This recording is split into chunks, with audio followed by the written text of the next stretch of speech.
July 14, 2023. A warm summer night in Chicago. The city pulsed with energy, laughter spilled from bars, the hum of traffic echoed through the streets, and neon lights flickered against the darkened skyline. In the heart of downtown, at an exclusive nightclub known as Crimson Club, a line of well-dressed patrons waited for their turn to step inside. It was a place of wealth, status, and secrecy. A place where the right connections could open doors and the wrong ones could get you thrown out, sometimes in more ways than one. At 11:45 p.m., a man approached the entrance. 28-year-old Daniel Carter. A name that, until this night, had meant nothing to the powerful figures inside. To them, he was just another face in the crowd. Just another man trying to make his way past the velvet ropes. But to Daniel, this was personal. His girlfriend, Samantha Russo, was inside. She hadn't returned his calls. She hadn't answered his texts. And Daniel wanted to know why. He had no way of knowing that, within the hour, his body would be found in the alley behind the club, his skull fractured, his ribs shattered, his life stolen in a burst of unrelenting violence. He had no way of knowing that the men standing at the entrance, the ones who looked him up and down, who shook their heads before he could even speak, would be the last people he would ever see. And he had no way of knowing that this wasn't just about a jealous lover or a night gone wrong. Because inside that club, sipping on expensive liquor in a private VIP lounge, sat a man who had already made a decision. A man whose power reached far beyond the walls of this building. A man who would never tolerate an outsider challenging him. Less than an hour after Daniel arrived, the night would end in chaos. A brutal beating. A desperate call to 911. A city waking up to headlines that read, "Software engineer beaten to death by nightclub bouncers." But was this just another case of club security taking things too far? Or was there something deeper? Something calculated? Because Daniel Carter wasn't just denied entry. He was silenced. And the closer we look at what happened that night, the more disturbing the truth becomes. Daniel Carter was the kind of man people gravitated toward. At 28, he had built a stable life for himself, a respected software engineer working for a top firm in downtown Chicago. He was smart. Ambitious. The type of guy who worked hard during the day and spent his nights unwinding with close friends. Those who knew him best described him as fiercely loyal, the kind of person who would stand by the people he cared about no matter what. And for the past year, the person he had cared about most was Samantha Russo.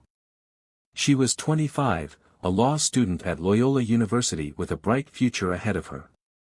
To Daniel, she was kind, driven, and full of life.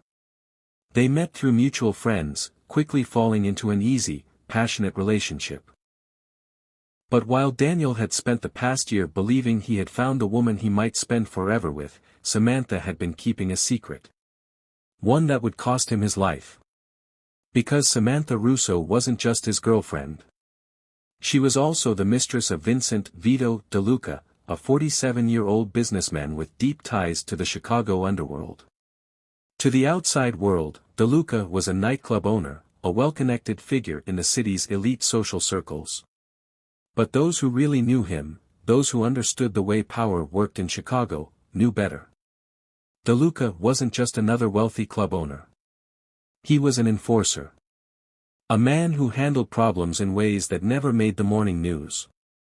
And on the night of July 14, 2023, Daniel Carter became his problem. That night, Daniel wasn't supposed to be at the Crimson Club. He hadn't planned on going out. But something didn't feel right. Samantha had been distant for weeks. She had been canceling plans, ignoring texts, coming up with vague excuses about being too busy with school. And then, that night, Daniel saw something that made his stomach twist, a friend's Instagram story. A short video clip taken inside the Crimson Club. The camera panned across the VIP section, catching a glimpse of Samantha. Laughing. Drinking. Sitting beside a man Daniel had never seen before. A man with his arm around her waist. At 11:45 p.m., Daniel arrived outside the club. He wasn't alone. A couple of his friends had come with him, trying to talk him down, trying to convince him that storming into a high-end nightclub uninvited wasn't a good idea. But Daniel wasn't listening. He just wanted to see her. To get answers.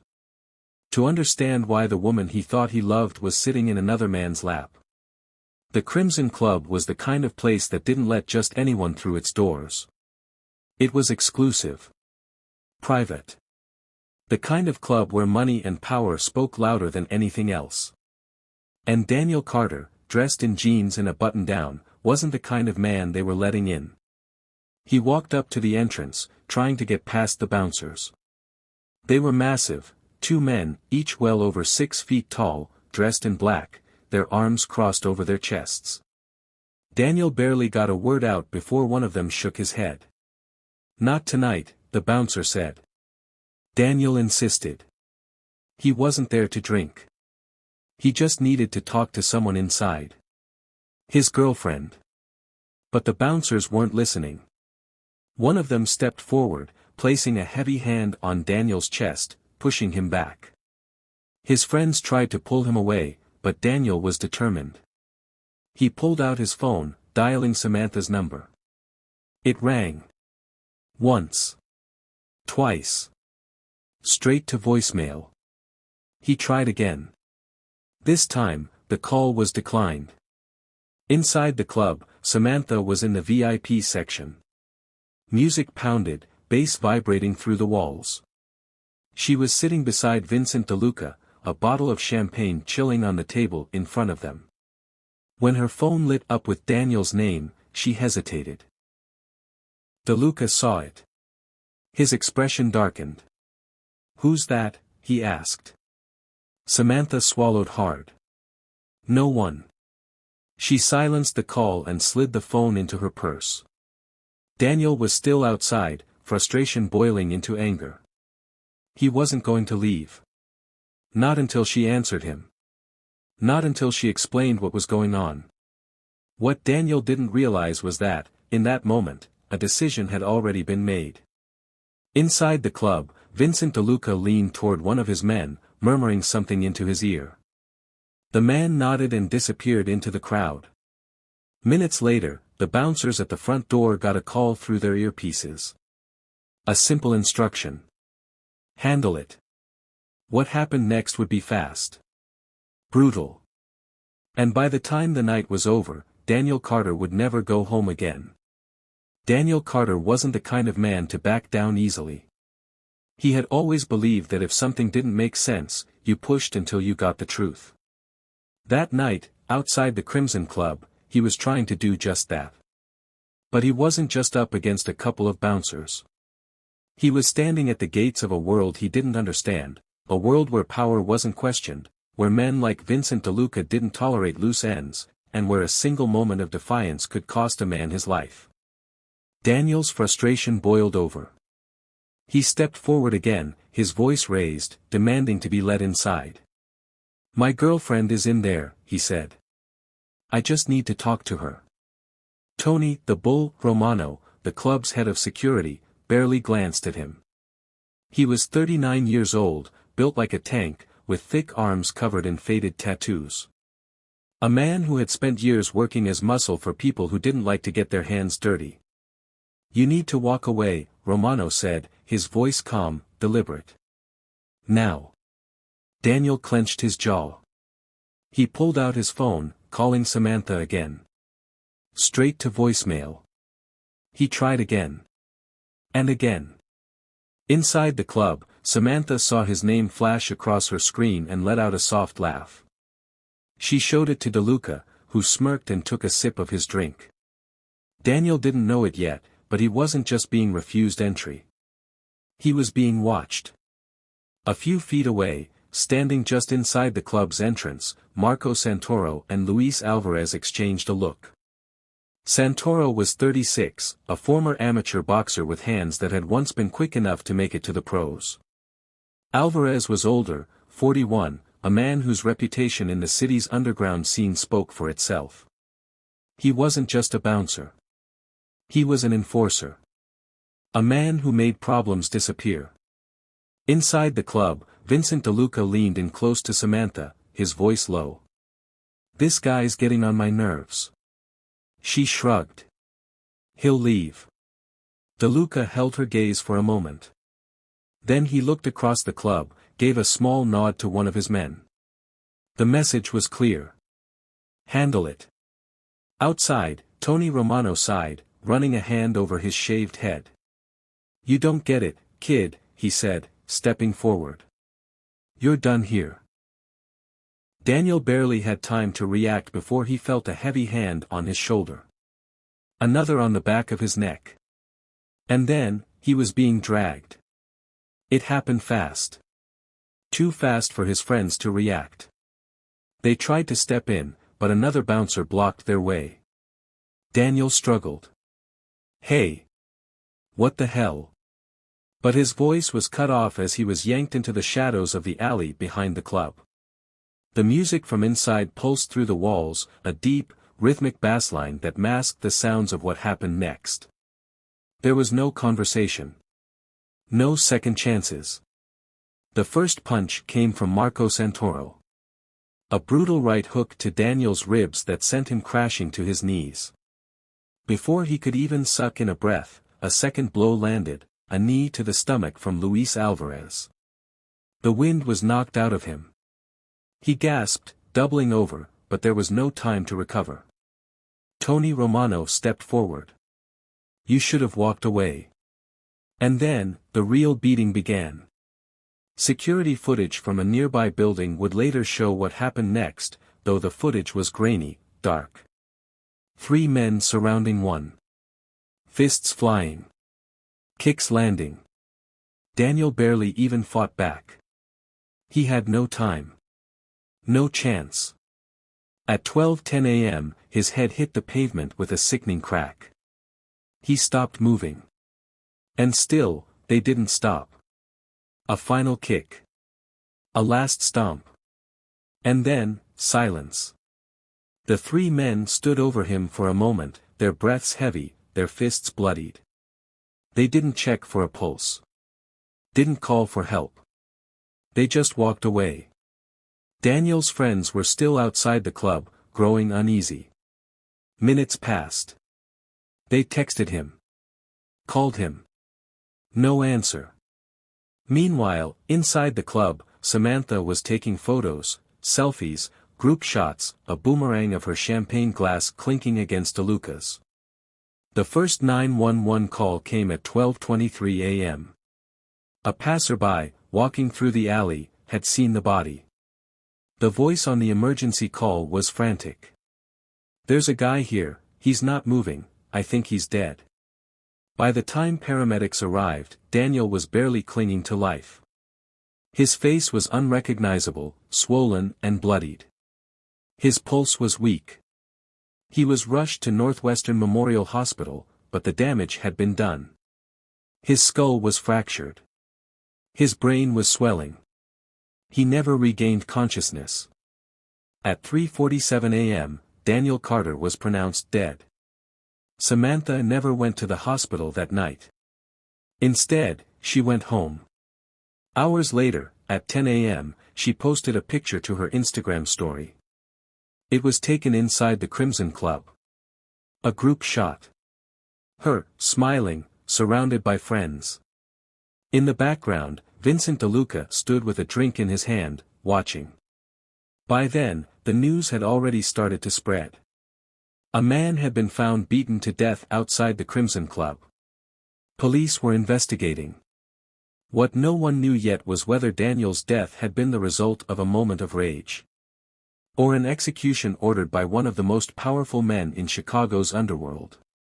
At 4:30 a.m., just before dawn broke over Chicago's skyline, a sanitation worker was making his routine rounds near the back of the Crimson Club. The alley was littered with cigarette butts, broken glass, and the usual debris left behind after a long night. But something was different this morning. He saw the shape first. A man, lying motionless against the pavement, his body twisted unnaturally. As he stepped closer, his breath caught in his throat. The man wasn't sleeping. His face was swollen, barely recognizable. Blood had pooled beneath him, dried against the cold concrete. He fumbled for his phone, hands shaking as he dialed 911. "There's a guy here, he's not moving," the worker's voice was tight with panic. "I think he's dead." Minutes later, the flashing red and blue lights illuminated the alleyway. First responders moved quickly, but there was no urgency in their actions. The paramedics knew before they even checked, this man was long gone. Daniel Carter had been dead for hours. Back at Northwestern Memorial Hospital, his friends were still in shock. They had spent the night searching for him, calling every hospital, every police station they could think of. But no one had given them answers. Until now. One of Daniel's closest friends, Kevin Marshall, was the first to receive the call from police.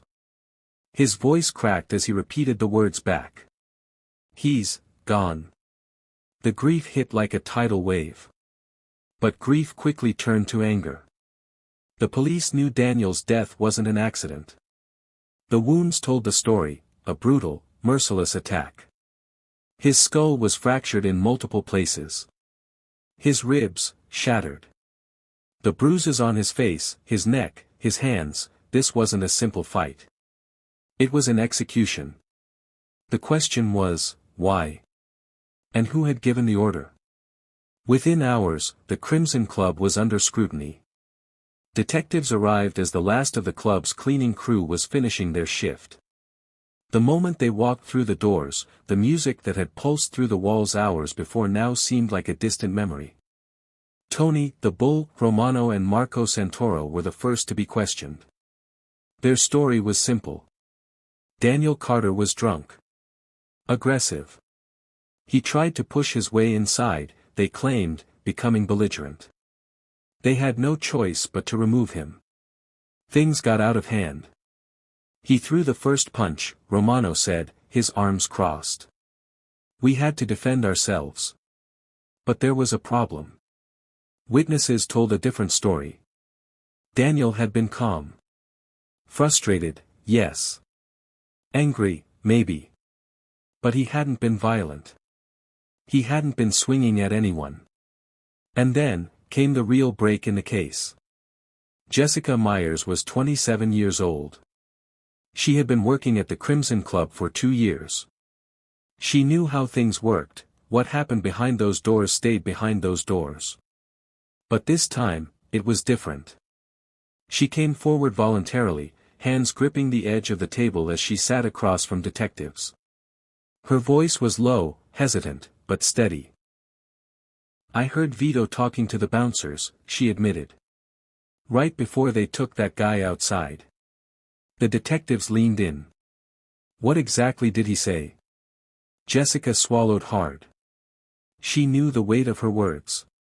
"He said, make sure he never comes back." The room went still. This wasn't just an incident. It wasn't a drunken brawl gone too far. This was an order. A hit. And the man who had given it was one of the most powerful figures in Chicago's underworld. Vincent "Vito" DeLuca. The question now wasn't just who had killed Daniel Carter. It was whether the law could touch the man who had orchestrated it. On August 5, 2023, 3 men were led out of their homes in handcuffs. Tony, the Bull, Romano, Marco Santoro, and Luis Alvarez, each of them silent, faces hard as the flashing lights of news cameras captured their arrests. The charge? Second-degree murder. For weeks, Daniel Carter's family had fought for justice. His friends had taken to social media, demanding answers. The public outcry was deafening, and the Chicago Police Department had no choice but to act.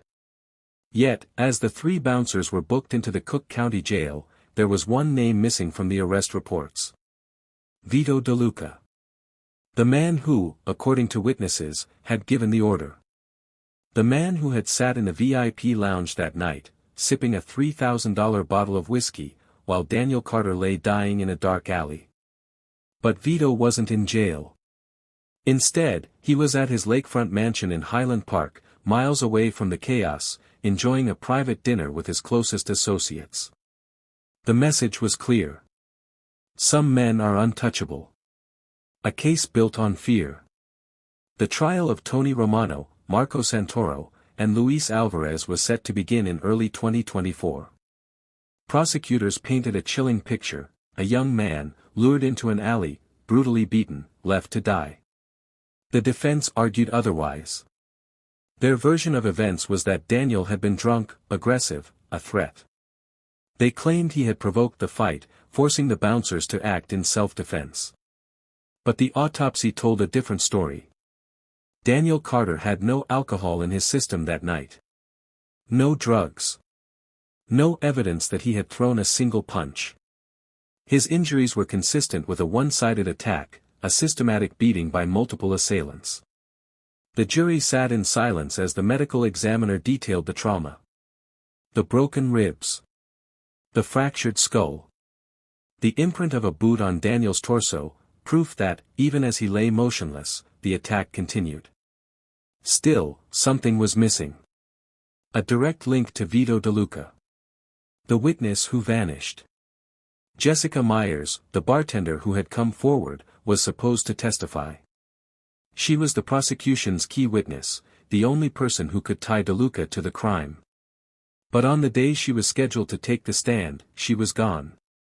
She didn't show up to court. Her phone was off. Her apartment was empty. The prosecution was forced to move forward without her. And just like that, the strongest case against Vito DeLuca disappeared. The verdict. After weeks of testimony, the jury returned with their decision. Tony Romano, guilty of manslaughter. Marco Santoro, guilty of manslaughter. Luis Alvarez, guilty of aggravated assault. The sentences were light. Romano and Santoro received 10 years. Alvarez, just 5. Daniel Carter's family sat in the courtroom, silent. His mother, Linda, clutched a photo of her son, her hands trembling. His father, John, stared straight ahead, his jaw tight. Justice? It didn't feel like it. Because the man who had orchestrated it all, the man who had given the order, was still free. The Mafia's reach. In the months that followed, the whispers only grew louder. Vito DeLuca had called in favors. He had used his influence to make evidence disappear, to make witnesses back down. And then, in January 2024, the Crimson Club reopened. Different name. Different management. Same owner. A family's fight. Linda Carter refused to let her son's name be forgotten. She launched a campaign, pushing for stricter laws on nightclub security, demanding accountability from city officials.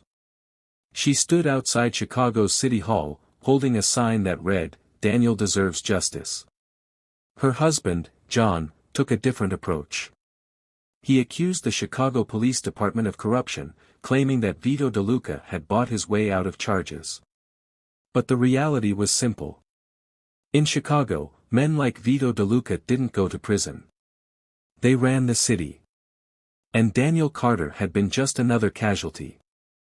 The unanswered questions. To this day, Samantha Russo has never spoken publicly about that night. Some say she left Chicago, disappeared into a new life. Others believe she still moves in the same circles, untouched by the chaos she left behind. And in a world where power is everything, his life was worth nothing. Was this truly just a tragic case of nightclub violence, or was it a cold-blooded execution? Daniel Carter was a promising young man with his whole life ahead of him. He wasn't in the Mafia. He had no criminal ties. He wasn't looking for trouble that night, he was looking for answers. And for that, he lost his life. Samantha Russo walked away without a scratch. Vito DeLuca never spent a single night in a jail cell.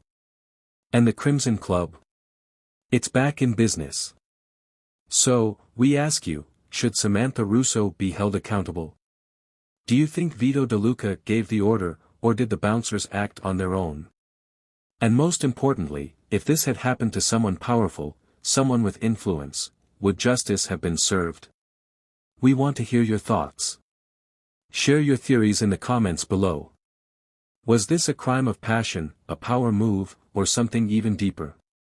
If you want more true crime stories that expose the hidden truths behind cases like this, make sure to subscribe and turn on notifications.